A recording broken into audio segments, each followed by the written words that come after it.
about representing President Trump. It is the proudest thing I could ever do. So don't get it twisted, whoever asked me that question. I am so proud to stand with President Trump. But I am not proud to stand with what I saw in that courtroom.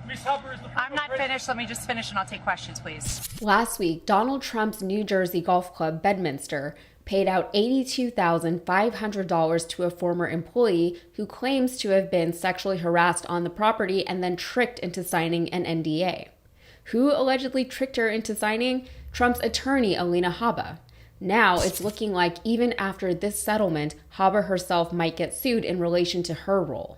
Alice Bianco claims that while she was working at Bedminster, she became friendly with Habba. Habba, however, was always on Team Trump, so when another woman became the victim of sexual harassment, Habba pretended to be her friend and give Bianco legal advice as a friend, while getting her to, quote, quickly agree to unconscionable and illegal terms. Afterward, Habba ghosted Bianco. To clarify, the $82,500 settled a suit in which Bianco claimed that she was wrongfully silenced regarding the allegations of sexual harassment. Habba herself might be getting sued as well for fraud over the questionable NBA and hush money payment that she arranged back in 2021.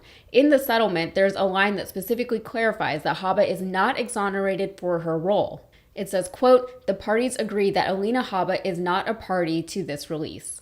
So now the NDA is being made null and Habba, a lawyer, is lawyering up. And Bianco has evidence against Habba, evidence supporting the claim that Habba intentionally manipulated Bianco, who was 21 years old at the time, pretending to be her friend and casting doubt on Bianco's lawyer. Text messages from Habba to Bianco from 2021 say, quote, hi love, it's Alina, wanted to check in on you. That same day, Habba tells Bianco to, quote, be careful with this guy referring to Bianco's lawyer. Just a few days after that text exchange, the two had several in-person meetings. At one such meeting, Habba allegedly told Bianco, quote, you don't want to go public with this. I've been raped. I can help you. I can protect you. The NDA that Habba arranged bought Bianco silence for just $15,000, but it won Habba favor with Trump. Months later, when Bianco tried to follow up with Habba with a question related to taxes on the $15,000, Habba suddenly was unable to give her any legal advice. She said, quote, I can't technically give you legal advice, that's the problem. Now, the Bedminster Club is trying to distance itself from Habba, essentially throwing Habba under the bus, saying that the club had no involvement in whatever it was that Habba was doing at the time. Bianco says that Habba was essentially a Trojan horse working on behalf of the club, but the club says that Habba was acting of her own volition and that she was just, quote, a member of the club.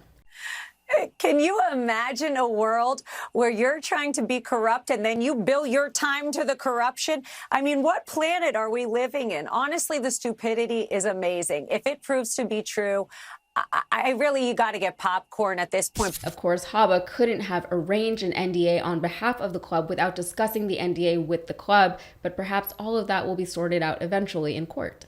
This is all bad news for Habba. If she used questionable, unethical, and illegal methods to arrange an NDA, her legal acumen and reputation could be called even further into question than it already has been in recent months. More significantly, though, Habba could potentially be disbarred for something like this.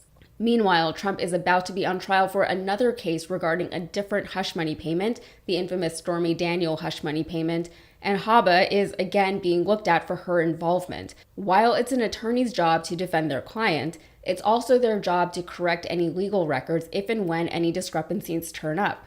Habba has not done that. She has potentially indirectly committed perjury by allowing others, like former Trump CFO and accountant Allen Weisselberg, to repeatedly lie under oath. She may not have lied herself, but she allowed others to lie on behalf of her client.